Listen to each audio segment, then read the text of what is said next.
2024 ఎన్నికలు దేశవ్యాప్తంగా first phase notification వెలువడిన నేపథ్యంలో ఆంధ్రప్రదేశ్ రాష్ట్రంలో కూడా సంచలనాత్మకమైనటువంటి డిసిషన్స్ తీసుకున్నారు. ఫ్రీ అండ్ ఫెయిర్ పోల్ చేయడానికి కూడా కేంద్ర ఎన్నికల సంఘం సూచనల నేపథ్యంలో రాష్ట్ర ఎన్నికల అధికారులు కూడా సమాయత్తమయ్యారు.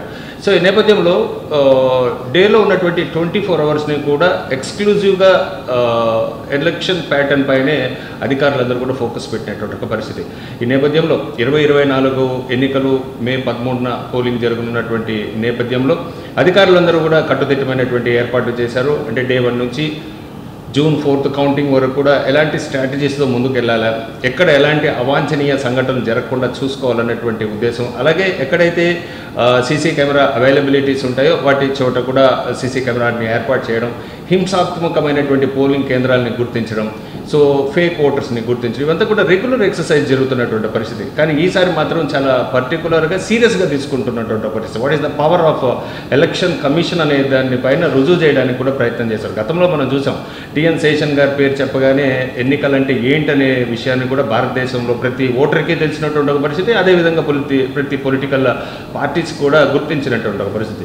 ఈ నేపథ్యంలో ఆధ్యాత్మిక కేంద్రం అనేటువంటి తిరుపతి మహానగరంలో కొత్తగా ఏర్పాటైనటువంటి జిల్లా తిరుపతి జిల్లా. ఈ జిల్లాలో పదవి బాధ్యతలు తీసుకున్నటువంటి జిల్లా అధికారి కలెక్టర్గా ఉన్నటువంటి లక్ష్మీసా గారు కూడా నేతృత్వంలో ఫస్ట్ టైం ఈ పోలింగ్ జరుగుతున్నటువంటి పరిస్థితి. అంటే ఆంధ్రప్రదేశ్లో బైఫర్ఫికేషన్ అయిన తర్వాత కొత్త డిస్ట్రిక్ట్స్ ఏర్పడిన తర్వాత మనకు జరుగుతున్నటువంటి ఎన్నికల్లో లక్ష్మీసా గారు కూడా హెడెడ్ చేస్తున్నటువంటి ఒక పరిస్థితి, ఎన్నికల అధికారిగా ఉన్నారు. ఈ నేపథ్యంలో ఈ జిల్లాలో ఎలాంటి స్టాటిస్టిక్స్ ఉన్నాయి, ఎలాంటి 4 హెడ్స్తో ముందుకెళ్తున్నారు అనేటువంటి అంశాలు కూడా డిస్కస్ చేసేటువంటి ఒక ప్రయత్నం చేస్తాం. నమస్కారం సార్. నమస్తే. ఈవేళ ఆధ్యాత్మిక కేంద్రమైనటువంటి టెంపుల్ సిటీలో మీరు ఛార్జెస్ తీసుకున్న తర్వాత ఫస్ట్ టైం ఈ ఎన్నికలు ఫేస్ చూడబోతున్నారు. సో ఈ జిల్లా అంటే ఇటు కొంత నెల్లూరు నుంచి కొన్ని, తిరుపతి నుంచి కొన్ని జిల్లాలు నియోజకవర్గాలు ఉన్నటువంటి పరిస్థితి. So free and fair poll చేయడానికి మీరు ఎలాంటి ప్రణాళికలు సిద్ధం చేసుకున్నారు? తిరుపతి జిల్లాలో జిల్లాధికారిక బాధ్యతలు స్వీకరించిన తర్వాత సో ఎన్నికలు రావడము, ఎన్నికలని ఒక ఛాలెంజింగ్గా తీసుకుంటున్నాము.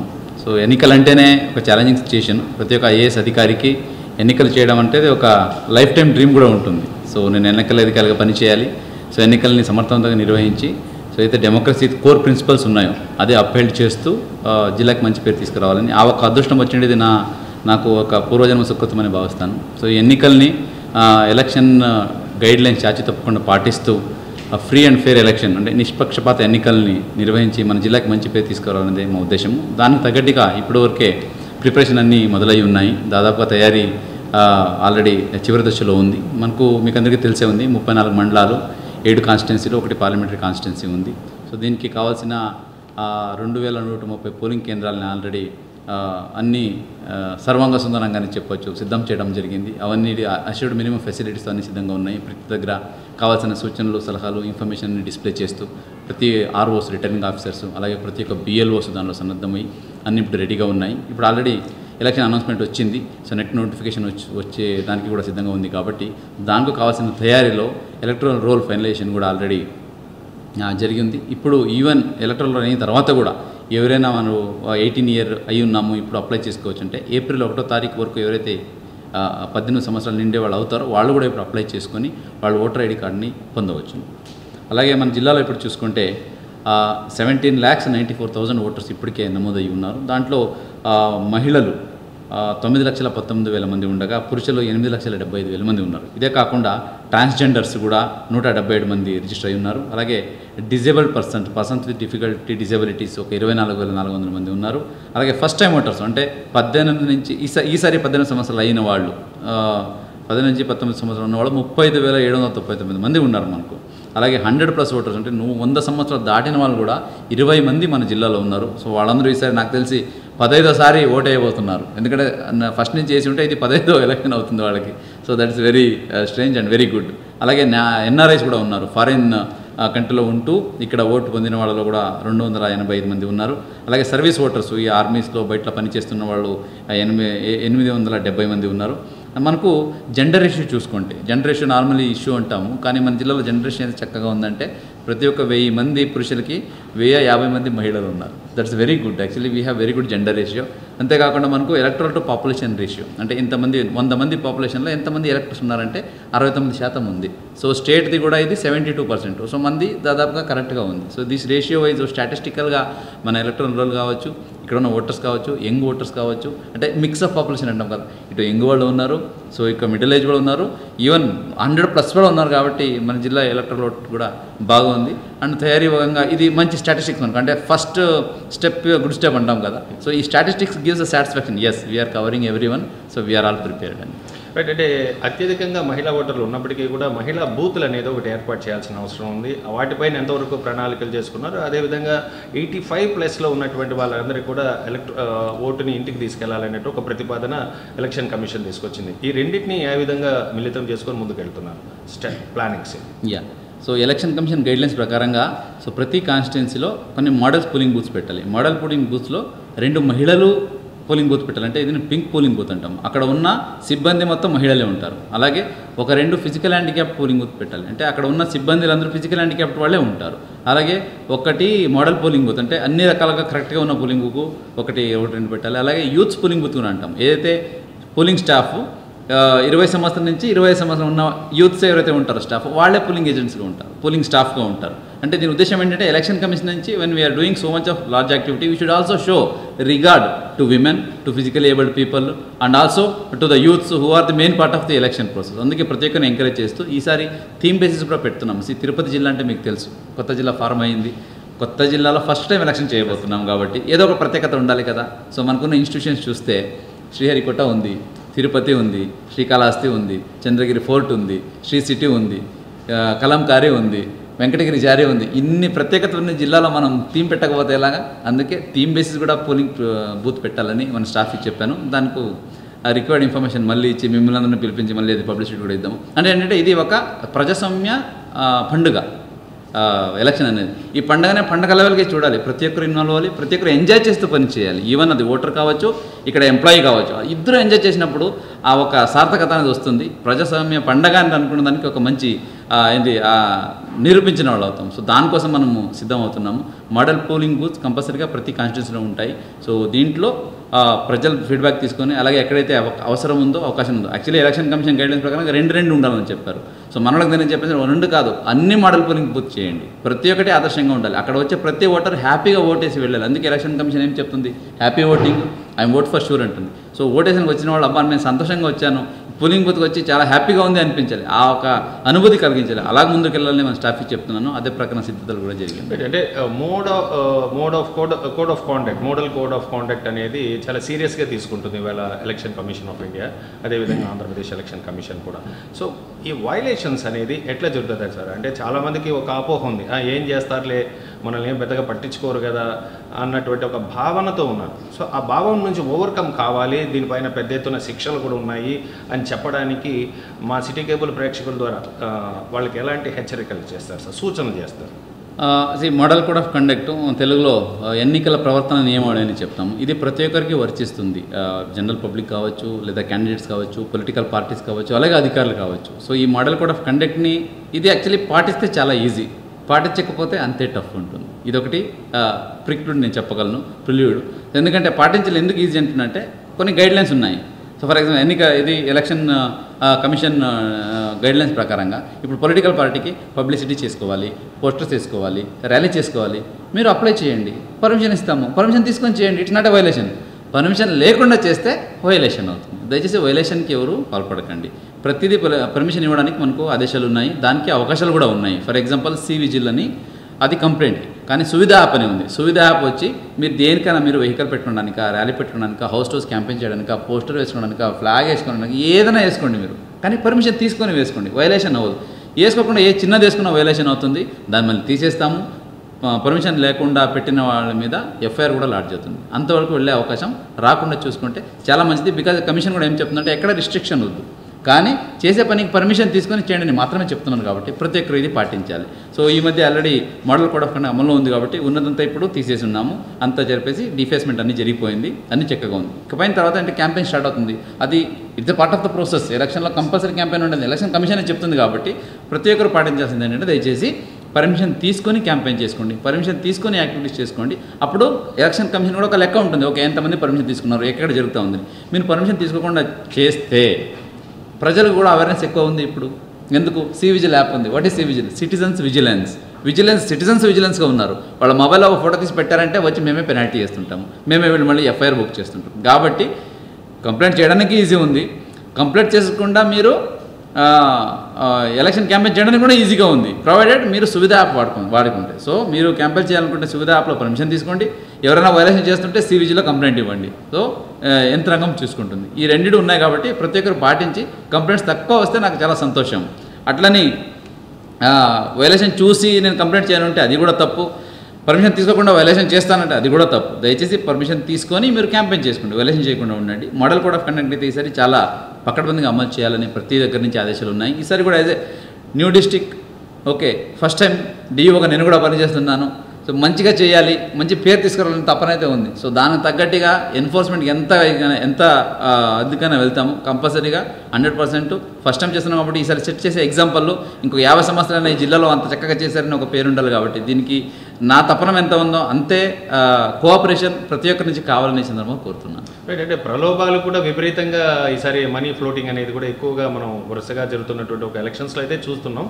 సో ప్రలోభాలకు గురి కాకుండా మన చేతికి ఉన్నటువంటి ఒక వేలు చూపుడు వేలుతో ఓటేస్తాం. సో అది దేశ భవిష్యత్తును నిర్దేశించేటువంటి ఓటు. సో 5 సంవత్సరాలు ఏ నాయకుడు ఎలా ఉండాలనేటువంటి నిర్ణయించే శక్తి గల ఓటు అది ఒక కామన్ మ్యాన్కి. సో ప్రలోభాలకి లొంగకుండా ఉండడం కోసము కామన్ మ్యాన్ ఎలాంటి స్టెప్స్ తీసుకోవాలా, ఎలా ఫోర్కాస్ట్ చేసుకోవాలా, how should A leader should be to my society, అతను నాకు ఏం చేయగలడు అనేటువంటి నిర్ణయాధికారం ఓటర్కి ఎలా ఉండాలి. ఈరోజు ఒక 10 రూపాయలు 50 రూపాయలు 5,000 ఇవ్వడానికి కూడా ఎక్స్ట్రీమ్కి వెళ్ళిపోతున్నటువంటి క్యాలిక్యులేషన్స్ వినిపిస్తున్నాయి. సో ఈ ప్రలోభాల వల్ల రాష్ట్ర భవిష్యత్తు కానీ, నియోజకవర్గ పరిస్థితులు కానీ, వాని యొక్క భవిష్యత్తు కానీ, ఓటర్ యొక్క భవిష్యత్తు కానీ ఎలా నాశనం అవ్వడానికి ఉంటుంది. ప్రలోభాలు గురి కాకుండా ఉండడం కోసం ఏం చేయాలి? సో ఓటర్స్కి నా విన్నపం ఒకటే, ఈ డెమోక్రసీ అనేది చాలా ఊరికి ఏదో అలాగే ఎవరో ఇచ్చినారో తెచ్చున్నారు కాదు. ఈ డెమోక్రసీ అనేది చాలా కష్టపడి మన స్వతంత్ర యోధులు వాళ్ళ ప్రాణ త్యాగాలు చేసి తీసుకొచ్చిన ఫ్రీడమ్ ఇది వచ్చిన తర్వాత మనకు వచ్చిన డెమోక్రసీలో ఓట్ రైట్ అయితే ఉందో ఇది కూడా చాలా అరుదైనది. సో ఈ vote right constitutionally conferred right కాబట్టి ఈ రైట్ని అమ్ముకోవడము, దానికి ప్రలోభాలకి దానికి పణం పెట్టడం చేసుకుంటే మనం డెమోక్రసీని కింద పరిచిన వాళ్ళు అవుతాం.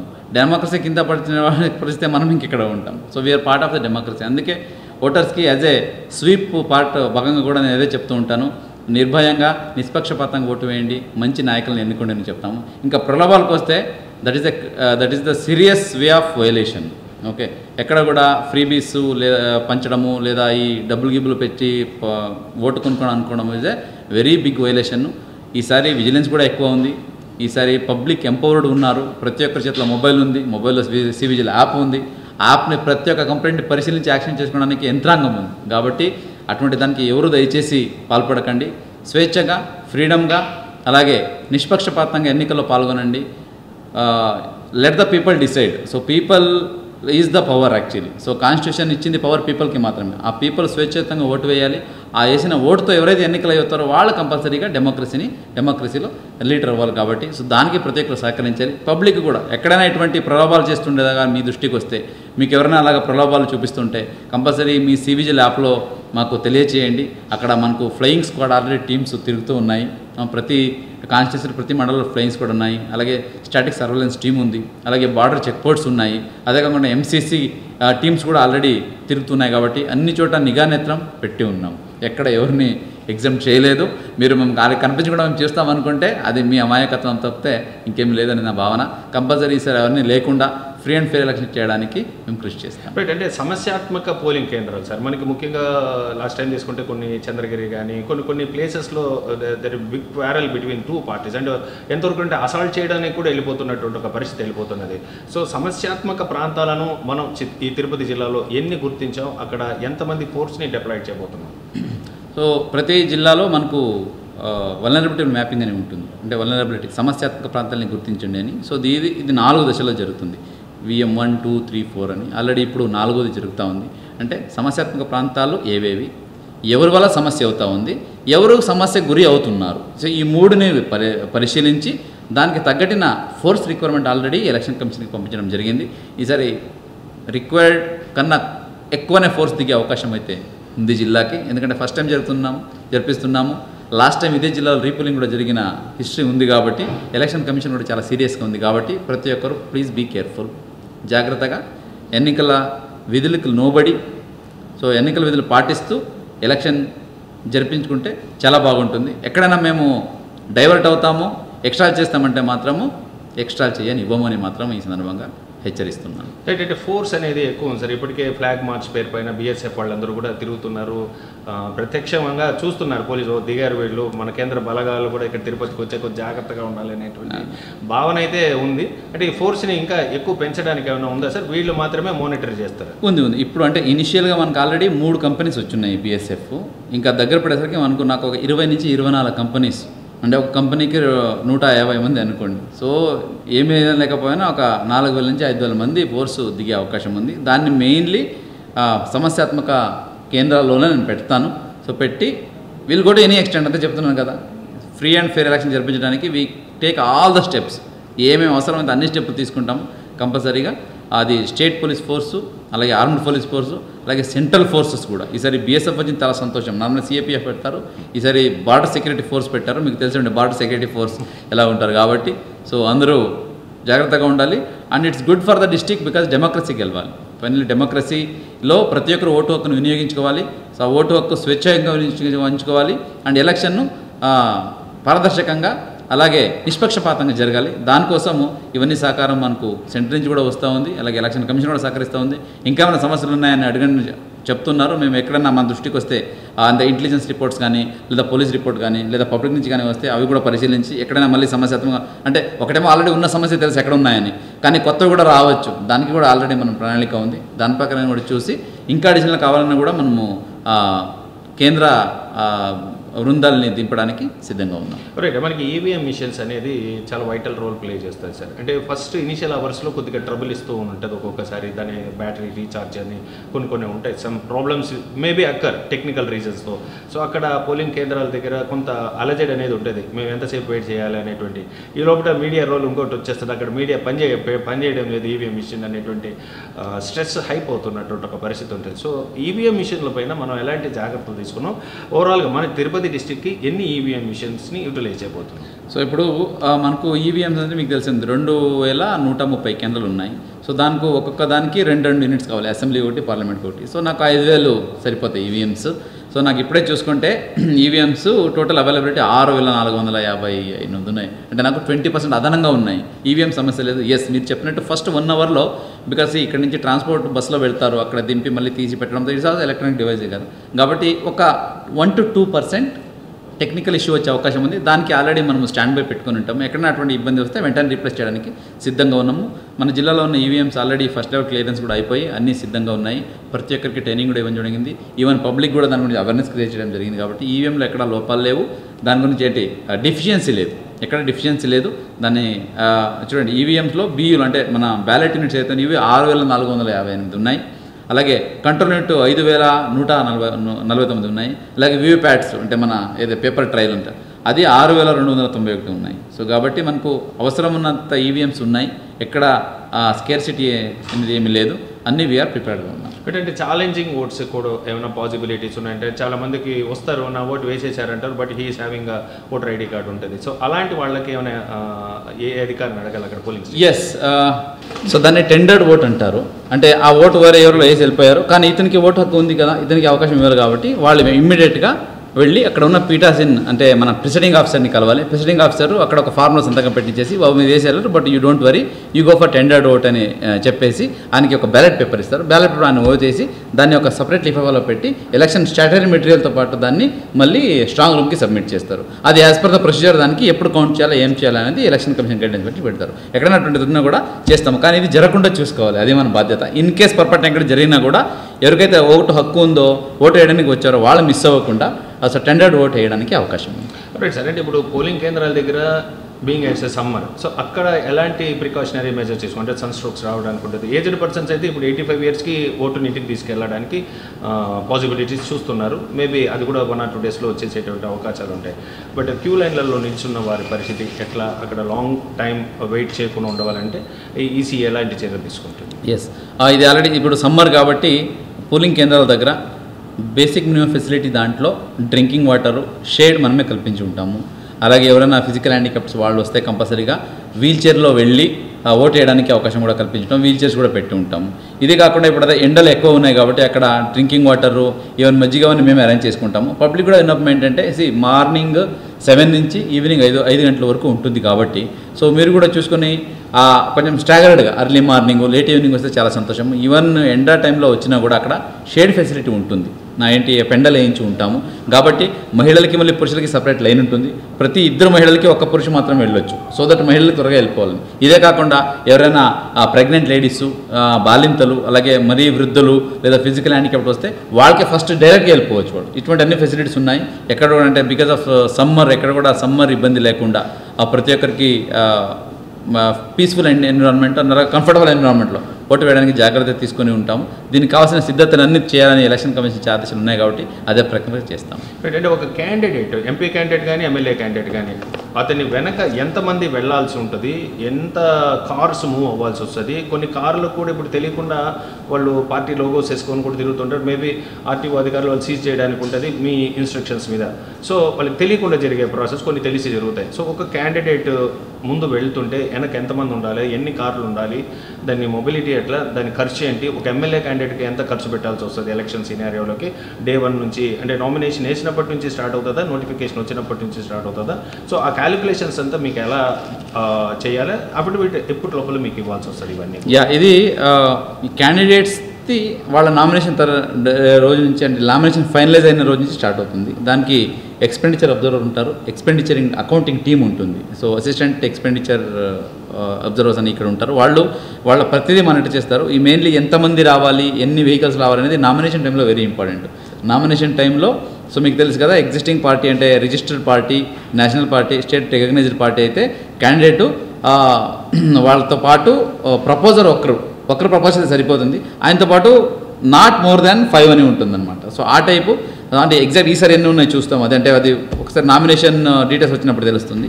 సో బట్ క్రౌడ్కి వెళ్ళిపోయి 50 మంది వెళ్ళిపోతాము ఒకేసారి చేస్తాం కుదరదు. క్యాండిడేట్స్ అతను వెళ్ళొచ్చు, లేదా అతన్న ఏజెంట్ కూడా వెళ్ళొచ్చు. సో బట్ ఇండిపెండెంట్ పార్టీ అయితే 10 మంది ప్రపోజర్స్ ఉండాలి, అంటే 10 మంది సంతకాలు పెట్టిన అఫిడవిట్ ఫైల్ చేయాలి.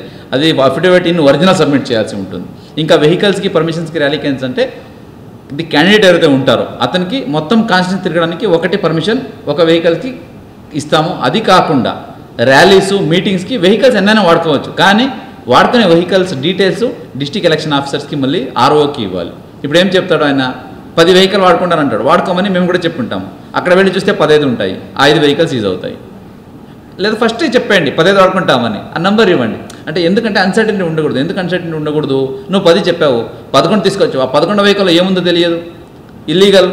సో చూసిన వాళ్ళకి డిఓ పర్మిషన్ ఇచ్చినట్టు ఉంటుంది, కానీ వీళ్ళు అక్కడ పర్మిషన్ లేకుండా చేస్తారు. కాబట్టి మీరు ఎన్ని వాడినా దాన్ని తెలియచేయాలన్నమాట. తెలియచేస్తే కంపల్సరీగా దాన్ని పర్మిషన్ ఇస్తాము. పర్మిషన్ ఇచ్చాము కాబట్టి దాన్ని మానిటర్ కూడా చేస్తాము. తర్వాత వీడియో సర్వేలెన్స్ టీం ఉంటుంది. వీళ్ళు చేసే ప్రతి ర్యాలీ, ప్రతి మీటింగు, ప్రతి యాక్టివిటీస్ని వీడియో సర్వేలెన్స్ టీము వీడియోగ్రఫీ చేసి వీడియో వ్యూవింగ్ టీంకి ఇస్తారు. వీడియో వ్యూవింగ్ టీం అది చూసి ఎన్ని వెహికల్ వాడారు, ఎన్ని పర్మిషన్ ఇచ్చినాము, ఎక్కువ ఉన్నాయా లేదని చూసి ఎక్కువ ఉంటే వాళ్ళకి అది బుక్ కూడా చేస్తామన్నమాట.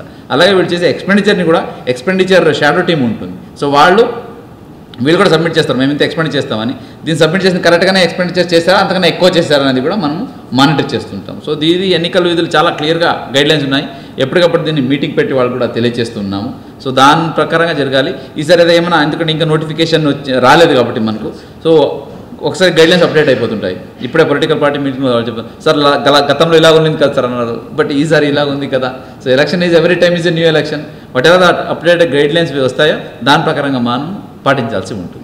Right sir. అంటే ఇంత మీరు పకడ్బందీగా చేస్తున్న తరుణంలో కూడా ఎక్కడో ఒక చోట కొన్ని జరుగుతూ ఉంటాయి, మిస్ట్రిగర్ అవుతుంటున్నటువంటి పరిస్థితి. ఇవాళ మనకి చాలా చెకింగ్ పాయింట్స్ కూడా పెట్టారు. అంటే మనకి ఇటు తమిళనాడు నుంచి కానీ కర్ణాటక నుంచి కానీ ఈ మెయిన్ తిరుపతి డిస్టిక్లోకి ఎంటర్ అవ్వడానికి అవకాశాలు చాలా పుష్కలంగా ఉన్నాయి. సో మనీ ఫ్లోటింగ్ కూడా, ట్రాన్స్ఫర్స్ కూడా ఎక్కువ జరుగుతుంటాయి, అదొకటి. సో దాన్ని ఏ విధంగా అబ్జర్వేషన్, ఎన్ని చెక్ పోస్టులు పెట్టారు, సో ఎంతవరకు ఒక అమౌంట్ని తీసుకెళ్లాల్సి వస్తుంది, అంటే ఇప్పుడు కొంత రిజిస్ట్రేషన్స్ కూడా తీసుకెళ్తుంది, దానికి అకౌంటబిలిటీ చెప్పాల్సి ఉంటుంది. సో ఎన్ని చెక్ పోస్టులని ఏర్పాటు చేశారు, సో ఒక కామన్ మ్యాన్ ఎంత ఫండ్ చేతిలో పెట్టుకోవాలి? ఓకే, సో ఇది ఎన్నికల డైరెక్షన్స్ ప్రకారంగా ఇంటర్ స్టేట్ బార్డర్స్ అయితే దాన్ని చక్కగా మనం మానిటర్ చేయాలి. దానికి ఇప్పటికే మనం ఎస్పీ గారితో కోఆర్డినేట్ చేసి 7 inter state border check post పెట్టుకున్నాం. అంటే తమిళనాడు మెయిన్లీ మనకి ఇంటర్ స్టేట్ వస్తుంది కాబట్టి అక్కడి నుంచి మద్యం కానీ లేదా వస్తువులు కానీ లేదా డబ్బు కానీ రావడానికి అవకాశం లేదు కాబట్టి, అవకాశం ఉంటుంది కాబట్టి అక్కడ ఆపడానికి 7 పెట్టి దాన్ని వీడియో లైవ్ స్ట్రీమింగ్ కూడా చూస్తుంటాం. నాకు ఎస్పీకి, చీఫ్ ఎలక్టరల్ ఆఫీసర్కి, ఎలక్షన్ కమిషన్ ఆఫ్ ఇండియాకి లైవ్ స్ట్రీమింగ్ ఉంటుంది. సో అది కూడా ఉంటుంది, చూస్తున్నాము. తర్వాత ఇప్పుడు ఉన్న గైడ్లైన్స్ ప్రకారంగా 50,000 క్యాష్ క్యారీ చేయొచ్చు వాళ్ళు విత్ అకౌంటబిలిటీ. అగైన్ 50,000 క్యాష్, ఎందుకంటే వాళ్ళకి అవసరం ఉంటే కూడా చేయొచ్చు. అంతకన్నా ఎక్కువ ఏమైనా ఉంటే కంపల్సరీ ఆన్లైన్లో, అంటే క్యాష్ కన్నా ఎక్కువ క్యారీ చేయకూడదు. అండ్ ఆ 50,000కి కూడా ఏంటి, వాళ్ళు అకౌంటబిలిటీ చూపించాలి, ఎక్కడ తీసుకున్నారు, ఏ అకౌంట్ నుంచి తీశారో, దేనికి తీసుకెళ్తున్నారు అని. అంతకు మించి ఏమైనా ఉంటే ఆన్లైన్లో చేయాల్సి ఉంటుంది. సో ఇది ఇప్పుడు ఉన్న గైడ్లైన్స్. దానికి మించి లేకుండా చూసుకోండి. తర్వాత ఈసారి వచ్చిన ఇంకొకటి కొత్త ఇదేంటంటే ఎక్స్పెండిచర్లో ఆ క్యాండిడేటు కంపల్సరీగా సపరేట్ అకౌంట్ ఉండాలి, ఆయనకు సపరేట్ అకౌంట్ ఉండాలి ఎక్స్పెండిచర్కి. ఏదో కంబైండ్ అకౌంట్ ఉంటాను, పాత అకౌంట్ ఇస్తాను, ఇంకొకరు అకౌంట్ ఇస్తాను కుదరదు. ఈయన పేర్లోనే ఉండాలి. ఎలక్షన్ ఎక్స్పెండిచర్ ఫర్ ది క్యాండిడేట్నే ఉండాలి.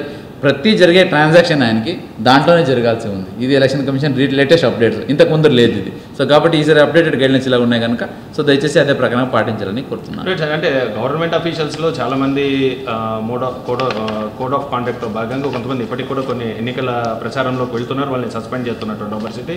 ఇవాళ స్టేట్ గవర్నమెంట్ ఇస్తున్నటువంటి వెల్ఫేర్ స్కీమ్స్లో వాలంటీర్స్ని యూటిలైజ్ చేసి 1వ తారీఖు వాళ్ళకి వెళ్ళి పెన్షన్స్ ఇవ్వడం, ఇలాంటి కార్యక్రమాలు జరుగుతున్నాయి.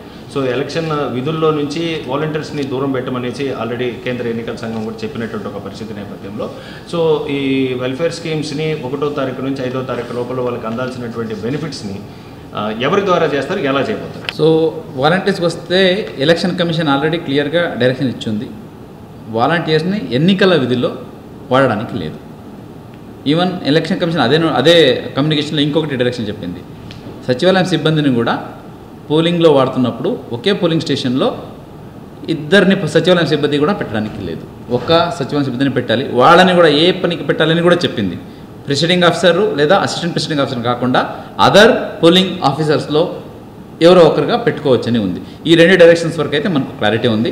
ఇప్పుడు ఇంకా గవర్నమెంట్ పరంగా గవర్నమెంట్ యాక్టివిటీస్కి ఎలాగా వాడతారో ఏం చేస్తారనే దాని మీద మనకి డైరెక్షన్స్ ఇప్పటికీ లేవు. వచ్చిన తర్వాత దాని గురించి తెలియజేస్తారు. సార్ ఫైనల్గా చెప్పండి, ఇవాళ సో పోలింగ్ని ఎలా క్యాలిక్యులేట్ చేయబోతున్నారు, ఎలా వర్కౌట్ చేయబోతున్నారు, ఏ టైమింగ్ నుంచి ఏ టైమింగ్లో క్యాలిక్యులేషన్స్ ఉంటాయి సార్?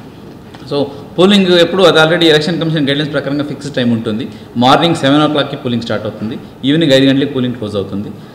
7 o'clockకి 1.5 hour ముందు, అంటే 90 నిమిషాల ముందు మాక్ పోల్ స్టార్ట్ అవుతుంది. So election agents, all the polling officers 5:30కే పోలింగ్ స్టేషన్లో ఉండాలి, మాక్ పోల్ చేయాలి. ఎందుకంటే ఈవీఎం మాక్ పోల్ చేసి దాన్ని మొత్తం క్లియర్ చేసి దెన్ 7 o'clock కరెక్ట్గా పోలింగ్ స్టార్ట్ అవ్వాలి. 7 o'clock నుంచి 5 గంటల వరకు కంటిన్యూస్గా ఉంటుంది, మధ్యలో బ్రేక్ ఏమి ఉండదు. 5 గంటలకు వచ్చిన తర్వాత ఏమైనా ఎక్కువ మంది ఇంకా బయట లైన్లో ఉంటే, సో ఎందుకంటే వాళ్ళు ఆల్రెడీ పోలింగ్ కేంద్రానికి వచ్చి ఉన్నారు కానీ 5 గంటలు అయిపోయింది, అప్పుడు ప్రిసైడింగ్ ఆఫీసర్ ఏం చేస్తారంటే వాళ్ళందరికీ టోకన్ ఇచ్చి సో వరుసగా రివర్స్ నుంచి ఇస్తాడు. నెంబర్ 1 టోకన్ లాస్ట్ ఉన్నవాడికి ఇచ్చి 1, 2, 3, 4 ఇచ్చుకొని ఎంతమంది ఉంటారో వాళ్ళందరితో ఓటేస్తారు. 5 గంటల తర్వాత పోలింగ్ స్టేషన్ దగ్గరకు వచ్చి నేను వచ్చేసాను కదా ఓటేయాలంటే కుదరదు. పబ్లిక్ అదొకటి అర్థం చేసుకోవాలి. 5 గంటలకు ముందరే మీరు కనుక పోలింగ్ కేంద్రానికి వచ్చి ఉంటే ఎంతమంది ఉన్నా పర్వాలేదు, కంపల్సరీగా ఓటు వేయించే అది క్లోజ్ చేస్తారు పోలింగ్. సో ఉదయం 7 గంటల నుంచి సాయంత్రం 5 గంటల వరకు పోలింగ్ ఉంటుంది. దయచేసి అందరూ రండి, ఈ ప్రజాస్వామ్య ఎన్నికల్లో ప్రజాస్వామ్య పండుగలో పాల్గొనండి. సక్సెస్ఫుల్గా మన కొత్త తిరుపతి జిల్లాలో సమర్థవంతంగా మనం ఎలక్షన్ చేయిద్దాము. ఒక జిల్లాకి మంచి పేరు తీసుకొస్తాము, అలాగే ప్రజాస్వామ్యానికి మంచి పేరు తీసుకొద్దాము, ప్రజాస్వామ్యాన్ని నిలబడదాము. Vote for sure and we will go with a slogan of happy voting. Okay, so ఈసారి ఎలక్షన్ కమిషన్ కూడా చునావ్ కా పర్వ్ దేశ్ కా గర్వ్, అంటే ఎన్నికల పర్వం దేశ గర్వం అనే ఒక నినాదం ఇచ్చింది. దాని ప్రకారం ముందుకెళ్దాం. సో ప్రతి ఒక్కరు ఈ ఓట్లో పాల్గొని ఈ ఎన్నికల పండుగని మనం కూడా సెలబ్రేట్ చేద్దామని కోరుతున్నాను. ఏంటంటే చాలా వరకు కొంతమంది అపోజిషన్ పార్టీసే కానీ రూలింగ్ పార్టీకి కానీ అక్కడ ఎలక్షన్ సినారియోకి వచ్చినప్పుడు మా ఈ స్ట్రాంగ్ రూమ్స్కి వెళ్ళే తరుణంలో కొన్ని డిఫాల్ట్స్ జరుగుతూ ఉంటాయి ఒక్కొక్కసారి. సో మీరు సరిగ్గా దాన్ని మానిటర్ చేయలేదు, ఈవీఎం తీసుకెళ్ళిపోయారు, ఒక స్విచ్ నొక్కితే ఒక పార్టీకి ఓటు పడిపోయింది, ఇలా కొంత ఆఫ్ నాలెడ్జ్లో కానీ లేదో వాళ్ళకు ఉన్నటువంటి క్యూరియాసిటీ, అభద్రతాభావం, చైతన్యం లేకపోవడంతో మాట్లాడుతున్నటువంటి మాటలు. సో స్ట్రాంగ్ రూమ్స్ దగ్గరికి వెళ్ళేటప్పుడు అంటే క్యాండిడేట్స్ని కూడా ఎవరైనా అంటే పొలిటికల్ పార్టీని కూడా పంపిస్తారా లోపలికి? స్ట్రాంగ్ రూమ్ అనేది ఎక్కడైతే పూల్డ్ ఈవీఎంస్ ఉంటాయో దాన్ని సెక్యూర్గా పెట్టడానికి, ఎక్కడ ట్యాంపరింగ్ లేకుండా, ఎక్కడ ఈవెన్ డౌట్ కూడా రాకుండా పెట్టడానికి ఉండేది స్ట్రాంగ్ రూమ్. ఈ స్ట్రాంగ్ రూమ్కి ఎన్నికల విధుల్లో ఉన్న నియమాలు ఏమున్నాయంటే, ఒక దగ్గర స్ట్రాంగ్ రూమ్ పెట్టామంటే దానికి 3 లేయర్ సెక్యూరిటీ ఉండాలి. 3 లేయర్. ఫస్ట్ స్ట్రాంగ్ రూమ్ దగ్గరే, సో నెక్స్ట్ దాని బయట ఎక్కడైతే స్ట్రాంగ్ రూమ్ ఇది ఉంటుందో కాంపౌండ్ ఉంటుందో అక్కడ, ఇంకొకటి అంతకన్నా ఈ రోడ్ ఎక్కడ ఉంటుంది అక్కడ. సో టోటల్ 3 లేయర్స్ ఉంటుంది. ఇక్కడ పోలీస్ సిఏపిఎఫ్ అంటే central arm force, then state police force, local police force, ఇలాగా 3 లేయర్లో ఉంటారు. తర్వాత దీనికి ట్రాన్స్పరెంట్ మెయింటైన్ చేయడానికి ఎలక్షన్ కమిషన్ కూడా ఏం చెప్పింది అంటే, ఎక్కడ స్ట్రాంగ్ రూమ్ ఓపెన్ చేసినా, ఎప్పుడు స్ట్రాంగ్ రూమ్ క్లోజ్ చేయన్నా కంపల్సరీ డిస్ట్రిక్ట్ ఎలక్షన్ ఆఫీసర్ ఉండాలి, అబ్జర్వర్ ఉండాలి, అది పోలింగ్ ఈవీఎం అయితే, ప్లస్ పొలిటికల్ పార్టీ రిప్రజెంటేటివ్స్ కంపల్సరీగా ఉండాలి. వాళ్ళు లేకుండా ఓపెన్ చేయడానికి లేదు.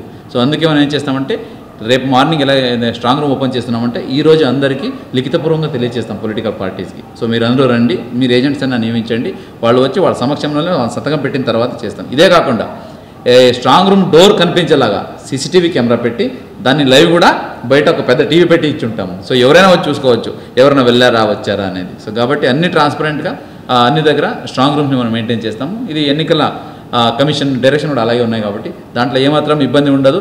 సో ఎక్కడ ట్యాంపరింగ్ అయ్యే అవకాశం అయితే 101% కూడా ఉండదు, ఎక్కడ కూడా జరగదు. ఫైనల్ క్వశ్చన్ సార్, ఇవాళ what is the role of media to cooperate with EC? మేమేం చేయాలి? సో మా విధులు ఏంటి? వీటిపైన కూడా ఒక ఎక్సర్సైజ్ కావాలా, ఎక్స్ప్లెనేషన్ కూడా కావాలా? ఎందుకంటే చాలామందికి కొంతవరకే తెలిసినట్టు పరిస్థితులు ఉంటాయి.